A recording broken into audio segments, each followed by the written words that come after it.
한 주 동안 여러분 어떻게 지내셨는지요?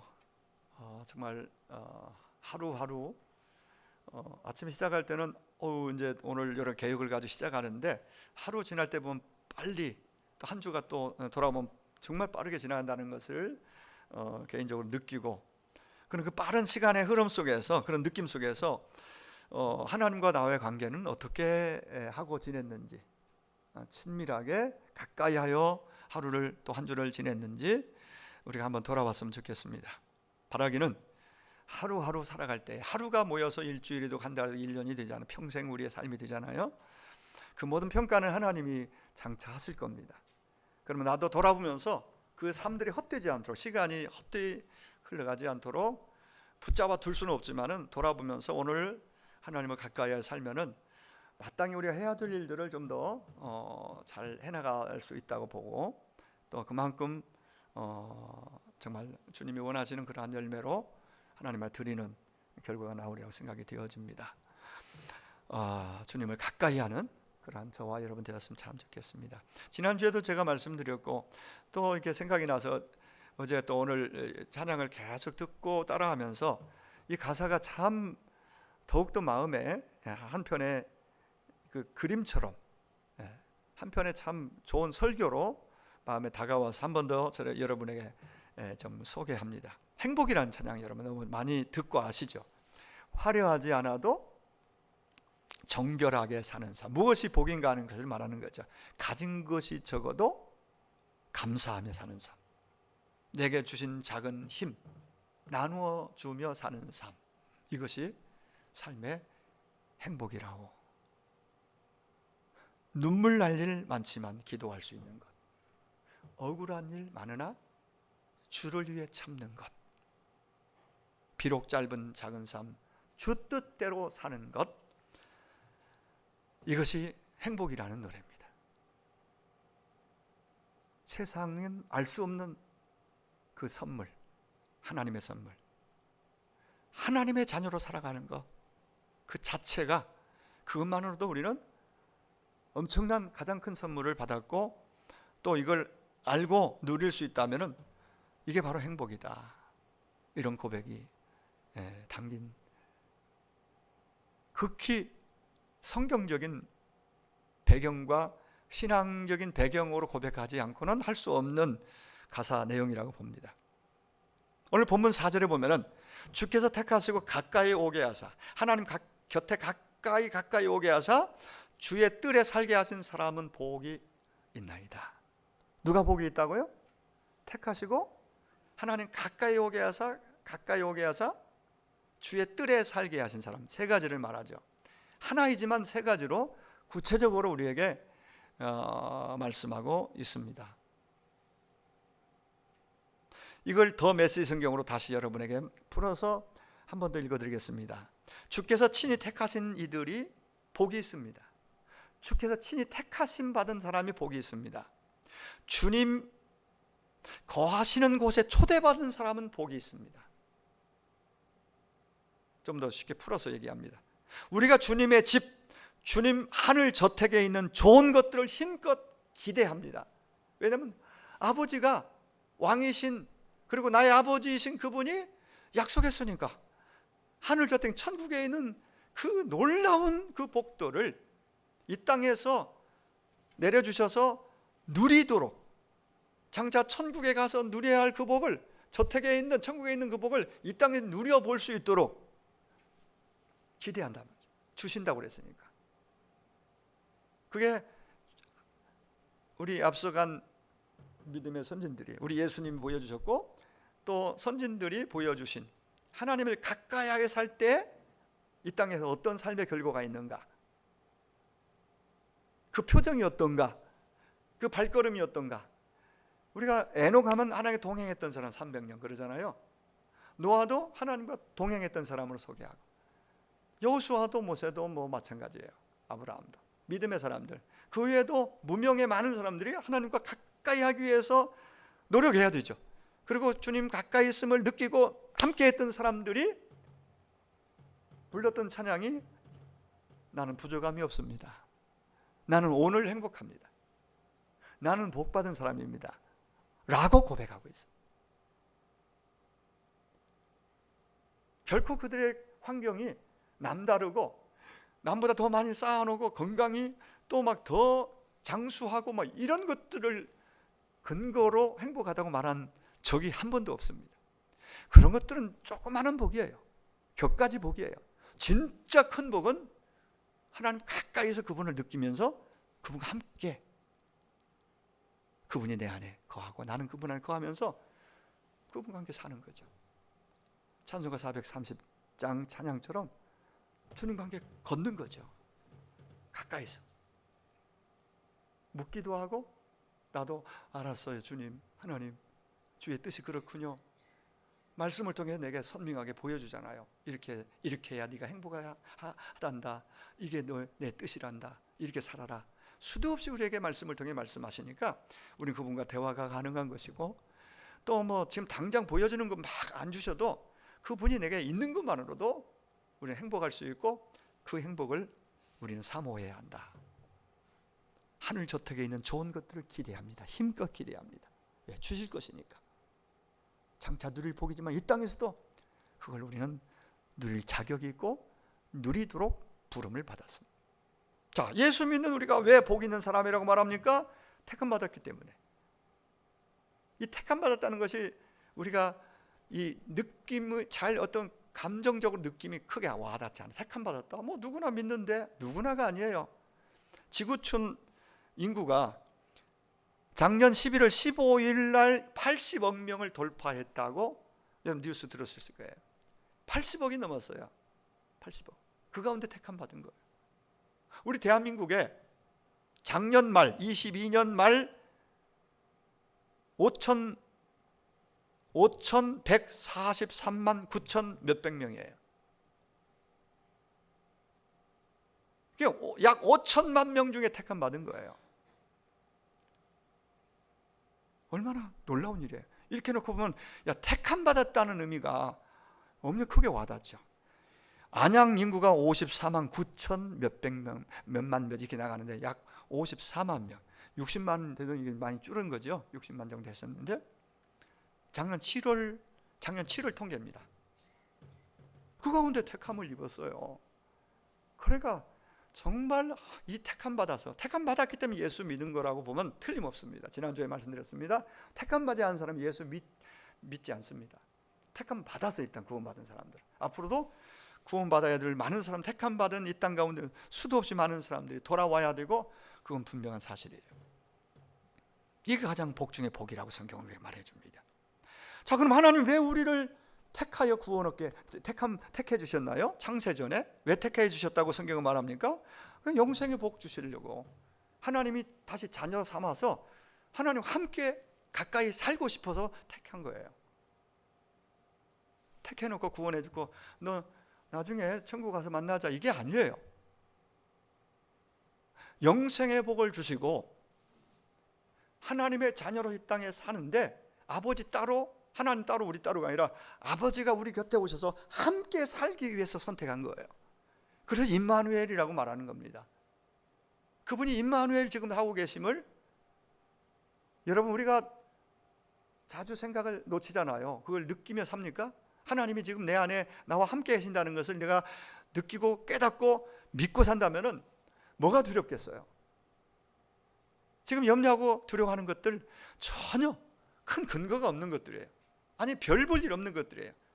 하나님 함께 하시면 그게 날려버리고 그래서 오늘 다시 찬양할 수 있고 기뻐할 수 있고, 이러한 삶의 놀라운 결과들이 오는 거죠. 함께 사시려고 택해 주셨어요. 구원해 주셨어요. 단지 구원이 아니라 요한복음 10장 10절에 풍성한 생명을 주시려고 이 땅에 오셨다고 그랬잖아요. 제가 지난주에도 말씀드렸어요. 풍성한 생명, 여러분 이 말씀은 놓치지 말고 요한복음 10장 10절은 계속 묵상하면서 하나님 저희 풍성한 생명을 근데 풍성한 생명은 하나님께 가까이 가서 딱 붙어 있으면은 내게 하나님 풍성하신 분이니까 그게 내게로 들어와서, 풍성한 생명이 있고 없고 차이가 뭐예요? 구원받았지만 있고 없고 차이가 있다는 것은 죄를 분별하고 물리치는 힘이 나옵니다. 죄를 끊고 죄도 끊고 성령 충만한 걸로도 얘기하지만 하나님과 친밀하게 함께하면서, 즉 풍성한 생명을 내가 누리고 있음의 증거가 바로 죄를 분별하고 물리치고 끊는 그 자리까지 가는 겁니다. 많은 경우에 그러지 못하잖아요. 누리지 못하는 거죠. 구원은 받았는데 풍성한 생명에 이르지 못한 상태라고 볼 수 있겠죠. 그러므로 우리가 하나님을 가까이 하자는 것은, 이건 정말 생명처럼 여겨야 될 메시지입니다. 이 표현은 한 해 동안 하루에도 수없이 여러분들이 마음에, 머리에서 되새기면서 하나님을 가까이 하자. 하나님 가까이 해야지. 여러분, 물질, 돈을 가까이 하면은 돈이 나를 따라오는 것이 아니라, 흔히 그런 얘기 많이 듣잖아요. 돈은 따라가면 도망간다고 그러잖아요. 주님을 가까이 하면 물질도 필요하면 따라온다는 거죠. 이게 잘 생각하면 이게 원리입니다. 물질의 복 받는 것도 이런 원리. 가까이 하기 위해서 배워서 그쪽으로 포커스를 맞추어서 살면은, 우리가 고민하는 건강 문제든 뭐 물질 문제든 또 삶의 모든 문제에 있어서 안 좋은 것은 걸러서 멀어지고, 좋은 것들로 자꾸 내 안에 가까이 내게 이게 만들어져서 그래서 행복하게 되는 거죠. 이게 하나님의 약속입니다. 다바크라는 말을 했죠. 지난주에 여러 번 얘기했잖아요. 다바크가 접착제에서 왔어요. 딱 붙어 있는 거예요. 안 떨어져. 그러니까 하나님께 딱 붙어서 살면은, 요한복음 15장 5절 네가 내 안에 내가 너 안에 딱 붙어서 거하고 살면은 열매를 맺는다. 그 열매가 무슨 열매냐? 기쁨의 열매, 희락, 평강. 하나님 나라는 희락과 평강, 의와 희락과 평강이에요. 하나님 나라를 내가 이 땅에서 누리게 된다는 것이 원리고 약속이에요. 연합, 붙어있는 거 다바크예요. 그런 풍성한 생명을 누립니다. 좋은 열매를 많이 맺습니다. 때가 되면 반드시 열매가 나옵니다. 그러면 23년 하루하루 살 때에 결코 하나님께서 조금 더 멀어질 생각하지 마시고, 결코 멀어지는 일이 없고 하나님과 가까워질 일만 있고, 하나님을 가까이 하여 사시는 저와 여러분들에게 축복합니다. 이게 복 중의 복이에요. 복 중의 복. 주님의 택함 받은 사람이 복이 있다. 두 번째, 주님의 품 안에, 뜰 안에 살게 하셨으니 복 있는 사람입니다. 자, 우리가 왜 복 받은 사람이라고요? 택함 받았으니까. 또 왜 복 받은 사람이에요? 택하여 하나님 가까이 오게 하사 뜰 안에 살게 하셨기 때문에 우리는 복 받은 사람이다. 복 받은 사람이다. 복 있는 사람이다. 오늘 제목이죠. 그분이 누구예요?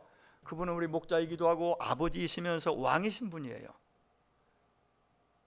그분은 왕이신 그분, 모든 것을 소유하고 모든 권력을, 능력을 가지신 그분이 자기에게 모든 것을 자녀인, 하나님의 백성이고 자녀인 양인 우리에게 주시기를 원하세요. 공급해 주시는 분이에요.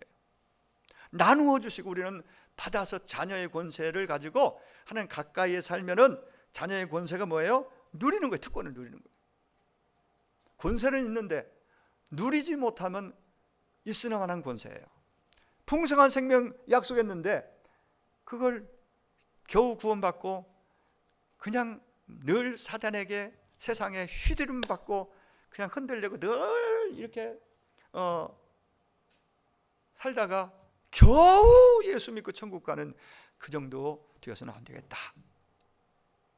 주께서 택하시고 가까이 오게 하사 주의 뜰에 살게 하신 사람은 복이 있나이다.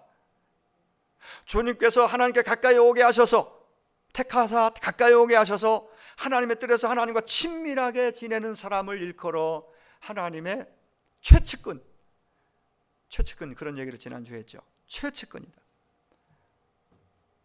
그분과 함께 늘 대화하고 늘 함께 사는 거죠. 이게 이보다 더 큰 복이 있겠는가? 적어도 다윗은 그렇게 생각했습니다. 최측근, 함께 식사를 나누고 더불어 먹고 마시고, 내가 너에게 들어가 너는 나로 더불어 먹고 나는 너로 더불어 먹고 마시고, 이렇게 늘 함께 그냥 사는 거죠. 그런 사람이 하나님의 최측근이에요. 이런 사람이 하나님 비밀이 없습니다. 다 말해주겠다고 그랬어요. 오늘 바로 하나님의 최측근, 저도 여러분도 한 해 동안 그런 사람이 되었으면 참 좋겠습니다. 하나님의 최측근, 대통령의 최측근만 돼도 뭐 대단한 막 있잖아요. 세상에서는 자칫하면은 높은 사람이나 돈 있는 사람 측근됐다가 연루돼서 잘못 되는 경우도 많이 봐요. 하나님의 최측근 되는 것은 최고의 안전하고 최고의 복이에요. 최고예요. 우리가 하나님과 친해지면 친해지고 가까우면 가까워질수록 기쁨, 만족을 누릴 수 있습니다. 하나님과의 친밀한 관계는 신앙의 핵심 중에 핵심이라고 말씀드렸습니다. 일상 가운데 하나님과 매일매일 삶 속에서 정말 가까이 계시는 그 하나님, 나를 가까이 오게 하신 그 하나님과 친밀함을 경험할 수 있다면 최고죠, 최고죠. 그런데 하나님과 친밀하게 지내고 가까이 동행하고 그 최측근의 자리에서 하나님과 함께 하는데 가로막는 단 한 가지 요소가 있습니다. 방해물이 있습니다. 결정적인 방해물. 오늘 시편 65편 3절에 보면 다윗이 깨달은 겁니다. 죄악이 나를 이겼사오니. 이러면 안 돼요. 죄악이 나를 이겼사오니 우리 허물을 주께 사하시리. 바로 이렇게 사해달라고. 죄가 내 안에 들어오고 나를 넘어지게 했을 때는 절망하지 말고 빨리 회개하고 돌이키면 됩니다. 이게 하나님이 주신 회복되는 비결이에요. 그걸 놔두고 가면은 그게 나를 나중에 발목을 잡아요. 죄가 또 죄를 불러들여서 더 큰 죄를 짓게 만듭니다. 그러니까 죄가 내 안에 들어올 수 있습니다. 빨리 깨닫고 회개하고 물리쳐야 돼요. 그게 주님과 친밀하게 친하게 계속 같이 살고 지내는 비결입니다. 죄는 하나님을 가까이 사는데 치명적인 결함입니다. 이사야 59장 2절에 오직 너희 죄악이 너희와 너희 하나님 사이를 갈라놓았고 너희 죄가 그의 얼굴을 가리어서 너희에게 듣지 아니하시게 함이니라. 너희 죄악이 너희와 너희 하나님 사이를 갈라놓았고 너희 죄가 그의 얼굴을 가리워서 네가 뭐라고 부탁을 하고 간구해도 하나님 들으시지 않는단 말이에요. 죄가 그렇게 가로막아버린다. 야고보 4장, 이 표어가 나온 야고보 4장 8절 그리고 9절의 내용을 제가 메시지 성경으로 쉽게 제가 몇 번 읽어드렸죠. 한 번 더 읽겠습니다. 왜냐하면 이 죄란 놈이 유혹이 강렬하고 죄가 끊임없이 내 안에 들어오려고 하고 하나님께서 그래서 멀어지게, 죄가 들어오면 하나님이 부담스럽고 좀 이렇게 친밀함이 점점 떨어지면서 멀리하게 돼요. 하나님 멀리하는 건 이렇게 보면 됩니다. 교회에서 멀어지는 거, 주님의 멀어지는 것과 관련이 있습니다. 예배가 식어지고 멀어지는 거, 주님과 멀어지는 거예요. 기도가 식어지고 멀어지는 거, 이런 것도 회복해야 돼요. 빨리. 이 가까이 하려면. 이게 회복되면 가까이 하는 삶이 구체적으로 이루어지는. 그 부분은 마귀에게는 큰 소리로 안 돼! 안 돼! 라고 외치라. 마귀가 날뛰는지 않는지 잘 주시해보라. 마귀가 날뛴다는 거예요. 우리 삶을, 하나님 관계를 깨트리고 멀어지게 하려고. 이 마귀가 뭘로? 죄짓게 해서 날뛰는지. 안 돼! 마귀가 유혹하면 거절하고 강하게. 하나님께서 말씀하시면 조용히 예 하고 아멘 하고 말씀드리자. 그러면 하나님이 즉시 여러분 곁에 있는 것을 우리가 느끼게 될 것이다. 그리고 또 마지막 부분에서 야고보 4장 9절 끝부분에서 이렇게 말합니다. 죄에서 손을 떼십시오. 내면의 삶을 깨끗게 하십시오.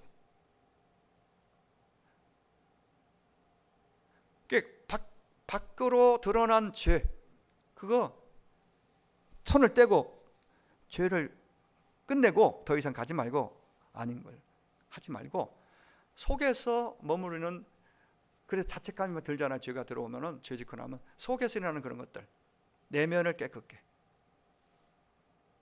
그렇게 말합니다. 죄의 손을 떼고 내면을 깨끗게 하십시오. 하나님이 동행하는 것, 가까이 하는 삶이, 친밀함이 거기서 우리 가능해진다는 얘기예요. 그렇습니다.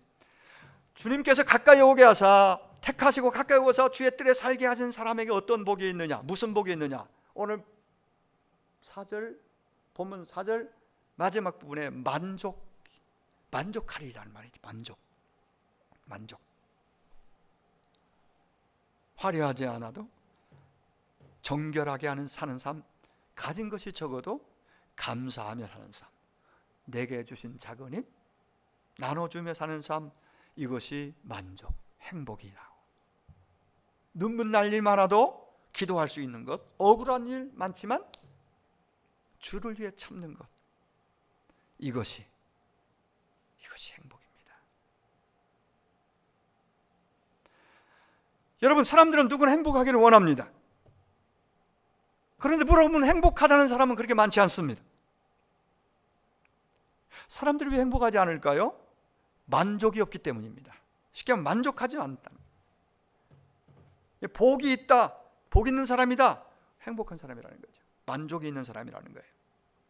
자신에게 주어진 것에 만족하며 사는 사람, 비록 작은 삶이지만, 작은 거지만은, 몸도 약하지만은 그 상황에서 내가 하나님의 자녀로 살 수 있다는 거, 억울하지만 좀 주를 위해 참을 수 있다는 거, 이런 것들이 결국은 나에게 행복을 만드는 요소가 되고, 그래서 만족이라는 것이 내 안에 들어온다. 여러분, 재물이 많으면 행복할 것이라고 많은 사람들이 착각합니다. 그런 생각 가졌습니다. 여러분, 3천만 원 연봉에서 5천만 원, 5천만 원, 1억, 10억 들어가면은 최고 행복으로 그럴 거라는 생각을 누구나 사람들이 가지게 돼요. 그러나 그 수준에 있는 사람 행복할까요? 만족할까요? 만족은 없습니다.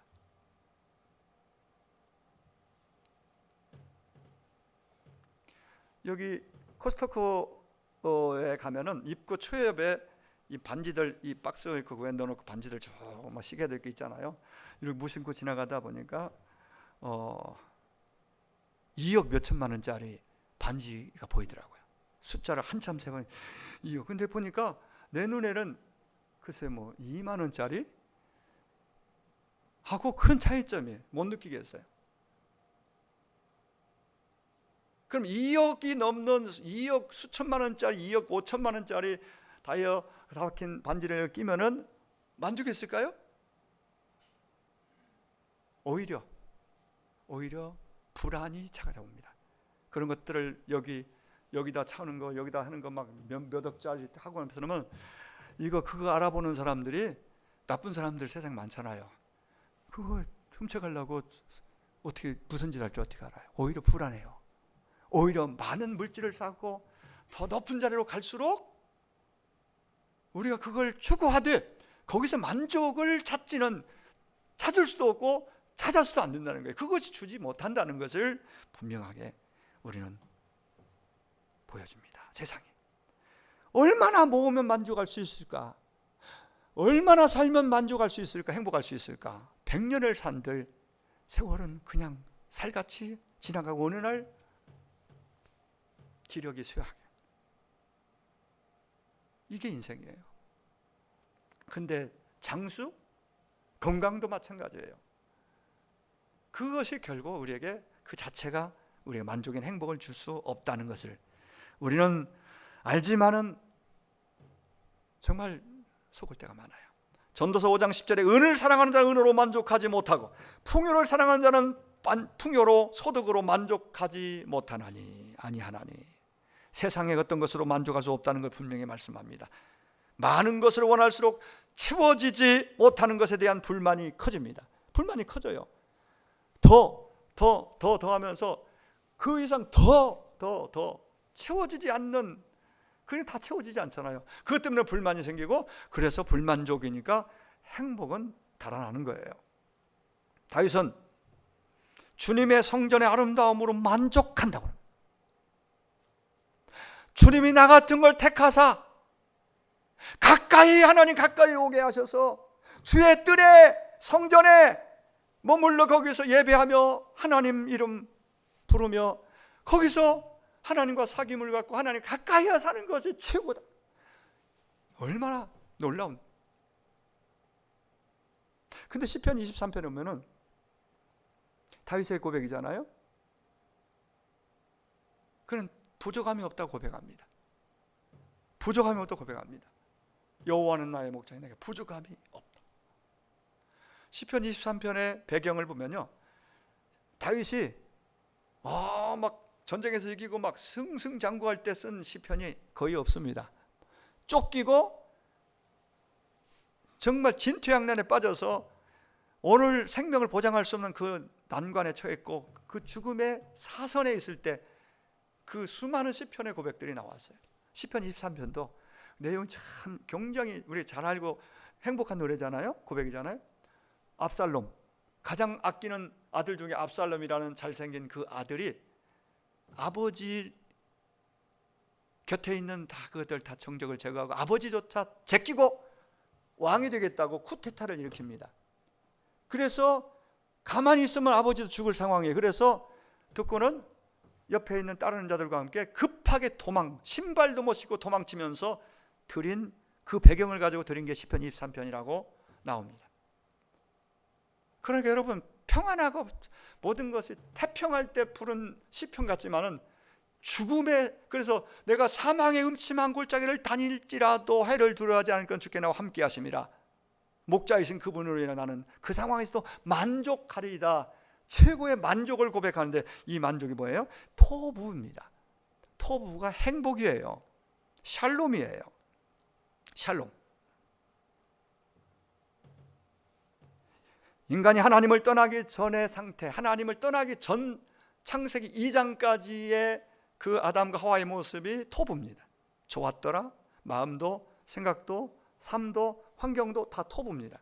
관계도 토부입니다. 하나님과 관계, 동물과의 관계, 자연과의 관계, 부부 관계 다 토부였습니다. 만족이었어요. 행복이었어요. 그러다가 하나님을 떠납니다. 3장에 가서, 창세기 3장에 죄를 짓습니다. 그러고 나서 에덴에서 추방당합니다. 그때부터 불행, 행복이 불행으로 바뀌고 만족이 불만족으로 바뀌고 토부가 노토부로 바뀝니다. 토부가 행복이 아니라 노토부는 헛됨, 불행이에요. 헤벨이에요. 하나님을 떠났기 때문에 찾아온, 죄로 인해 찾아온 결핍은 누구도 무엇으로 채울 수 없습니다. 오직 그 하나님만이 그 결핍을 채울 수 있습니다. 하나님을 가까이 해요. 하나님, 친밀하게 하나님과 함께 거하고 살 때, 경험할 때 이 결핍은 완전히 해소되어 버리는 것입니다. 그리고 여전히 그 집에 살고 여전히 그 연봉이고 그 하루 세 끼 식사하면서 평범하게 똑같은 삶인데 그분이 내 안에 들어와서, 우리 가정에 들어와서 그분의 위치가 딱 중심이 돼버리면은, 그분과 함께 다바크가 되어 있으면은 그냥 결핍이 해소되니까 행복한, 만족이 있는 자가 된다 이 말이에요. 그럼 우리가 구할 것은 하나님과의 친밀한 동행, 친밀한 관계입니다. 하나님을 가까이 하는 것. 그분과 친밀해지면 우리가 가지고 있는 모든 고민들이 해결될 것입니다. 내 안에 있는 마음의 상처가 다 치료될 것입니다. 물론 육체의 문제도 하나님은 얼마든지 만져주시고 해결해 주실 수 있습니다. 우리 하나님은 우리 곁에서 우리와 가까이 살기를 원하십니다. 그래서 예수님을 이 땅에 보내셨고, 아니 하나님께서 몸을 입고 이 땅에 오셔서 임마누엘 하신 거예요. 우리와 함께 살기 위해서. 이게 기독교 복음 중의 복음입니다. 주님 말씀하시기를 네가 내 안에 내가 너 안에, 아까 얘기했죠. 거하면 열매를 맺는다. 많이 맺는다. 그 열매가 뭐냐? 기쁘고 샬롬이 있고 응답이 있다. 네가 무슨 얘기하면 내가 다 듣고 네가 가장 더 유익하도록 내가 인도해 줄 거야. 그렇게 말씀하십니다. 주님과 꼭 붙어 있는 상태. 이게 친밀함이고 주님과 함께 사는 모습입니다. 놀라운 것은 예수님께서 포도나무 비유 끝부분에 이렇게 말씀하십니다. 15장 15절, 이제부터는 너희를 종이라 하지 아니하겠다. 종은 주인이 하는 것을 알지 못함이라. 너희를 친구라 하였노니. 친구래요. 친밀한, 뭐 어떤 것도 얘기해도 허물이 되지 않은 친구, 너무 친밀한 친구는 다 들어주고 위로해주고 오히려 격려해주고 받아주고 그냥 끄떡여주고, 그게 친구, 편안한 관계예요. 너무너무 친한 친밀한 친구. 주님이 우리를 친구라, 종이 아니라 너는 친구야, 그렇게 말. 찬송가 90장 3절에 내 진실하신 친구요 큰 은혜 내려주사 날 항상 보호하시고 내 방패 되옵소서. 그 풍성한 참사랑을 능히 끊을 소냐. 날 구원하신 예수는 참 좋은 나의 친구. 참 좋은 나의 친구. 주님이 나를 친구라 불러주시니 나도 그분 가까이 살면 나도 그렇게 친밀하니까 스스럼없이 그렇게 우리도, 물론 내가 예수님을 가리켜 능히 어떻게 감히 친구요 이렇게 뭐 그렇게 그런 감정적으로 그 정도로 가까이 친한 최측근의 그 자기의 주님과 관계를 얘기하는 거죠. 1절에서는 끝부분에 주 내 마음에 늘 계시고 나는 주님 안에 있어 저 포도나무 비유 같으니. 참 좋은 나의 친구. 이 찬양 제가 1부 예배 마치고 가서 생각나서 이 찬양 한번 불러봤는데 이 내용이 굉장히 주님 친근함을 더 많이 느낄 수 있는 찬양 중에 하나예요. 정말 나의 친구 되신 예수. 멀리 가끔 생각나면 연락하는 친구가 아니라 늘 대화하고 늘 함께하는 친구, 식사도 나누고 이런 가까이 있는 친구, 참 좋은 친구. 주님이 우리를 그렇게 불러주시고 우리가 그렇게 그런 자리에 있습니다. 이렇게 주님과 친밀해서 그 친밀한 주님과 친밀한 경험한 사람은 예배 드리는 자세부터 달라집니다. 예배가 달라집니다. 어떻게 예배를 차선으로 미룰 수 있겠어요? 하나님 가까이 그분과 늘 옆에 있음을 인식하고 그 믿는 사람이, 그 함께하고 있는 사람이 예배를 소홀히 하지 못합니다. 어떤 경우도 예배를 뒤로 하지 못합니다. 예배를 먼저 하겠죠. 찬양이 달라집니다. 말씀을 대하는 태도가 달라집니다. 한 주 동안 삶의 여러분 입술에 찬양을 하나 듣지도 않고 부르지도 않는 찬양이 곡조 붙은 기도라고 하잖아요. 찬양은 그 내 신앙 고백이 그 안에 담겨 있고, 말씀이 있는데 말씀을 한 주 내내 덮어놓고 읽지도 않고 묵상하지도 않고 어떻게 하나님을 가까이 한다고 말할 수 있겠어요? 이건 정말 직설적으로 여러분 전에 말씀드릴 수 있습니다. 예배가 달라집니다. 예배가 최우선순위가 돼요. 하나님 가까이 하는 그 삶은 기도, 늘 주님께 묻고 주님과 늘 동행의 기도, 매일매일의 기도, 예배와 함께 말씀, 가끔 보는 말씀이 아니라 매일매일 봐야 돼요. 우리가 무엇으로 주님과 동행하겠어요? 말씀이지 않아요. 기도로 묻고 말씀으로 답하잖아요, 하나님께서. 그죠? 하나님 어떻게 하면 좋을까요? 말씀 펴야죠. 설교를 때 들어야죠. 그러면 알았습니다가 나옵니다. 하나님 이렇게 하겠습니다. 제가 용서하겠습니다. 제가 먼저 다가가겠습니다. 제가 한번 그렇게 해보겠습니다. 주님 알았습니다. 이런 반응도로 이어질 때 친근한 동행이 이루어집니다. 여러분, 신앙이 깊어진다, 성숙되어져 간다는 것은 하나님과 가까워진다는 의미입니다. 교회를 얼마나 오래 다녔느냐, 신앙생활 얼마나 많이 했느냐, 이것으로 기준을 세우는 게 아닙니다. 얼마나 하나님과 가까워졌는가 중요합니다. 하나님과 가까이 하여 살 때 우리에게 주어지는 선물, 다시 말씀드립니다. 그게 바로 오늘 4절 마지막 부분의 만족입니다.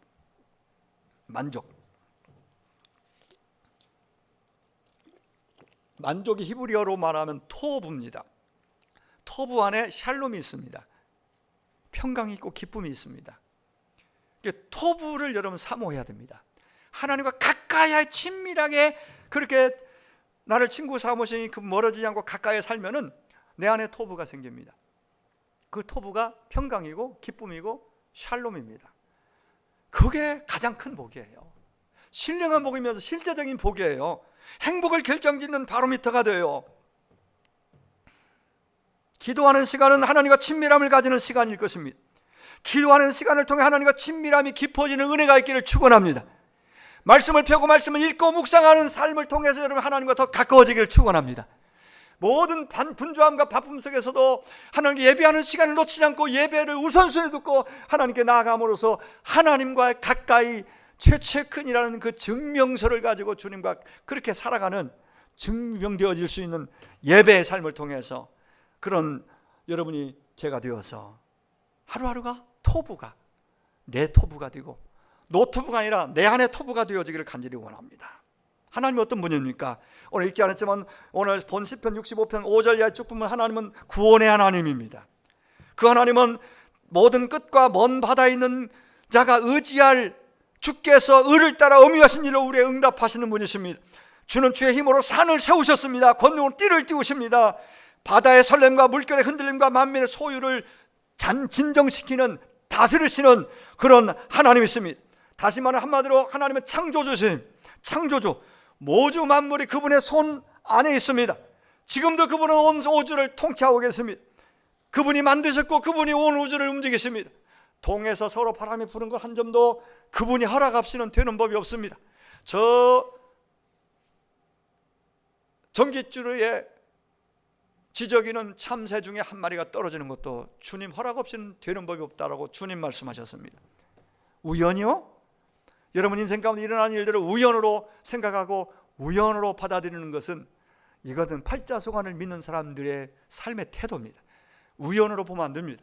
하나님이 그걸 통해서 내 앞에, 내 안에 있는 풀뿌리 때문에 넘어졌는데 재수 없다? 우연으로 그렇게 쉽게 생각하기보다는 하나님께 기도하면서 하나님께 나에게 좀 더 뭘 원하시는지에 대해서 자꾸 고민하면서 묻고 기도하면은 하나님 더 좋은 놀라운 하나님의 생각들을, 하나님의 방식들을 우리에게 허락해 주시고, 하나님은 전능하시고 전지하신 분입니다. 바다를 움직이시고 파도를 일으키시는 분입니다. 우리가 파도를 움직일 수는 없습니다. 우리는 배를 띄우고 이 썰물된 물이 밀물로 들어와서 다시 배를 띄울 수 있는 그때가 반드시 있다는 것을, 움직일 수 없다 할지라도 그 밀어주는 분은 하나님이세요. 그 주권이 하나님께 있다는 것이에요. 믿으시기 바랍니다. 우리가 하나님의 통치를 온전히 신뢰할 때 우리는 하나님 안에서 안전함을, 그리고 평강을, 그 참 기쁨을 누리게 될 것입니다. 세상에 별일이 다 일어나고 있습니다. 별일이 다 있어요. 정말 이해가 안 되는, 해석이 안 되는 일들이 한 주 한 주 하루하루 삶 속에서 뉴스를 보면서 내 삶 가운데 우리 눈에 보이는 일들을 우리는 그렇게 보게 됩니다. 분명한 사실은 그 가운데서도 하나님께서 이 세상을 창조하실 뿐만 아니라 통치하고 계신다는 것, 이걸 믿는다면 어떤 내 앞에 광풍 앞에서도 우리는 두려움보다는, 잠시 두려움이 오지만 다시 찬양할 수 있고 주님이 주시는 평안으로 다시 바꿀 수 있다는 것, 하나님께 가까이 있는 사람만이 누릴 수 있는 복입니다. 우리가 살고 죽는 것 하나님께 있습니다. 사는 것, 살게 하시면 사는 것이고 하나님 죽게 하시면 죽는 게 인생입니다. 그분의 손에 있습니다. 이사야 58장 11절에 여호와가 너를 항상 인도하여 마른 곳에서도 내 영혼을 만족하게 하며, 마른 곳에서도 만족을 느끼며 살게 하신다고. 내 뼈를 견고하게 하고, 뼈가 약해서 골다공증처럼 와서 정말 이게 사는 게 살얼음판 걷는 것 같은데 그 가운데서도 하나님이 견고하게 하시면 견고하게 된다는 거예요. 너는 물된 동산 같겠고 물이 끊어지지 않은 샘 같을 것이라. 하나님 가까이 있는 자에게 약속되어진 은혜요 복들입니다. 말씀을 맺으려고 합니다. 우리 하나님은 충만하신 분이고 풍성하신 분이십니다. 풍성함의 원천이 되십니다. 하나님과 가까이 할수록 가까이 사는 사람은 하나님의 풍성한 은혜를 누리게 될 것입니다. 은혜가 풍성하신 하나님을 가까이 하는 것이 풍성한 삶, 만족의 삶, 행복한 삶의 비결인 것입니다. 찬송가 197장 1절을 우리가 너무 잘 알고 많이 불렀죠. 은혜가 풍성한 하나님은 믿는 자 한 사람 한 사람 어제도 오늘도 언제든지 편찮고 보호해 주신다는 이 찬양 그대로 믿고 한 주를 사시기를 바랍니다. 가까이 하여 살면은 이것이 내가 피부로 느끼고 하나님 나와 함께 하시고 나를 지키고 계시구나, 공급하고 계시구나, 이것을 우리가 경험하게 될 거예요. 깨닫게 될 거예요. 그래서 나도 모르게 감사가 표현될 것입니다. 복 있는 사람이 누굽니까? 하나님을 가까이 하여 사는 사람입니다. 하나님과 친밀한 성도가 복이 있습니다. 이런 사람이 하나님의 풍성함을 경험하게 됩니다. 우리 힘으로 아닙니다. 우리 능으로 아닙니다. 한계를 뛰어넘을 수 없습니다. 하나님만이 우리의 만족이 되십니다. 시편 23편 5절 내 잔이 넘치나이다. 나는 부족함이 없습니다. 1절. 그리고 5절 끝부분에 내 잔이 넘치나이다. 그게 바로 만족 아니겠습니까? 이게 바로 행복이고 이게 바로 토부입니다. 다윗은 이걸 너무너무 깊이 알고 깨달았기 때문에 결코 견눈 팔지 않고 하나님께 바짝바짝 붙어서 목자이신 왕이신 그분을 옆에 붙어서 딱 접착제로 붙인 것처럼 붙어서 살았기 때문에 아들에게 배반당해서 쫓겨가는 죽음의 위기에서도 나는 부족함이 없습니다. 내 잔이 넘칩니다라고 그렇게 고백을 드렸듯이 2023년 이제 1월달이 벌써 마지막 한 주 남았습니다. 한 달 마무리 짓고 또 한 주 한 주 하루하루 살아갈 때에 저도 여러분도 하나님에게서 조금도 멀어지는 일 없이 하나님께 더 한 걸음 더 가까이 힘써 가까이 함으로써 다윗처럼 행복을 노래할 수 있는 내 잔이 넘치나이다. 주님 때문에 나는 행복합니다 라고 하루하루 한 주 한 주 고백하며 사는 저도 여러분도 되었으면 간절히 원하고 주의 이름으로 축원합니다. 우리 같이 기도하겠습니다.